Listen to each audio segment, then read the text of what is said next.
Recording by Dale Grothman. The domination of the minds of tractable men is not new. Many men have dreamed of it. Certainly, some of them have tried. This man succeeded. Rex Ex Machina by Frederic Max. One final lesson, a dying man's last letter to his only son that completes the young man's education. My dear son, the doctors have left, and I am told that in a few hours I shall die. In my lifetime, the world has progressed from the chaotic turmoil of the early atomic era to the peacefulness and tranquility of our present age, and I die content. For 10 years I have instructed you in all that you will need for the future. One final lesson remains to be taught. On the wall of my bedchamber hangs a citation from a grateful government for services too secret to be herein set forth. In past years you have asked me repeatedly about this citation, but each time I have taken pains to avoid a direct answer. Now it is proper that you should know. 40 years ago I was an obscure Army captain stationed at the Armed Forces Language School in Monterey, California. I had at that time just completed a tour of duty in Korea, a minor skirmish of that era, and despite an excellent reputation for resourcefulness, I had drawn Monterey as my next assignment. An aptitude for foreign languages had led to an instructorship in the Russian department with additional duties instructing in the Slavic tongues. My life was pleasant and uneventful, and it was with mixed emotions that I received orders to report to Washington for a new duty assignment. The chain of events which precipitated those orders were to change the world. For while you and I were playing on the lawn of our Monterey home, an unknown Hungarian physicist working under Russian supervision had made a startling discovery. Within a matter of days, alarming rumors of his work reached Washington. Our embassies in Moscow and Belgrade reported furious activity in the field of psychic research and large-scale experiments in mass hypnosis.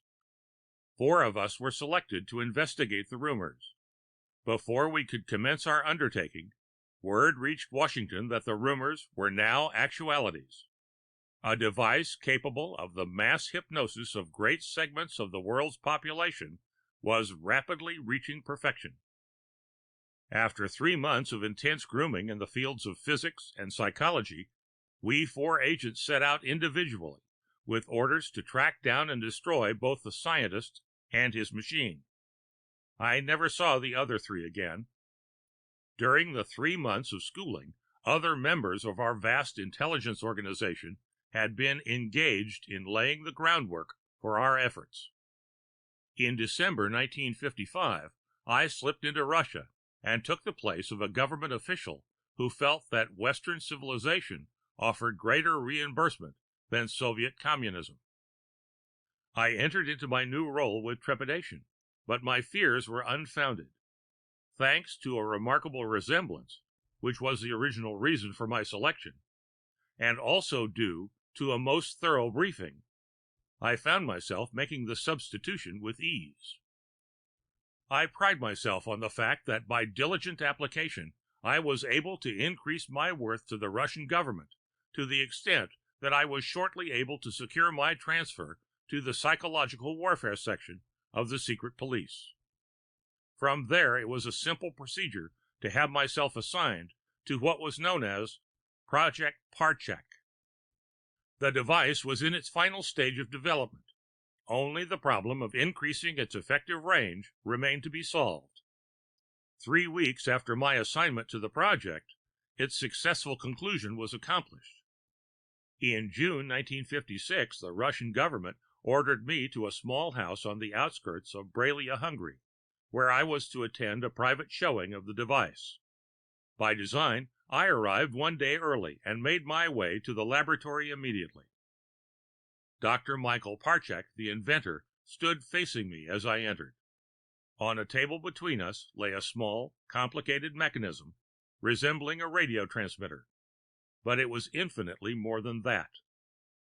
The device was a thought generator capable of hypnotizing every thinking creature on the face of the earth.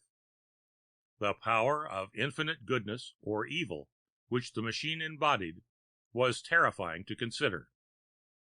I listened to Parchak's boasting with revulsion.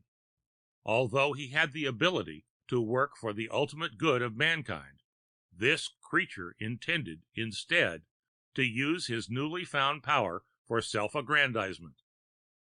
I drew him out, let him explain the inner workings of his device, and killed him. My orders were to destroy the machine. I disobeyed them. Utilizing the machine to make good my escape, I left Hungary and returned to the United States. The citation which you have seen was only one of the many honors which were bestowed upon me. A few weeks later I resigned my commission and retired to a country hideaway to experiment further with the device I was supposed to have destroyed. The peace and tranquility in which we of Earth now live marked the successful culmination of my experiments.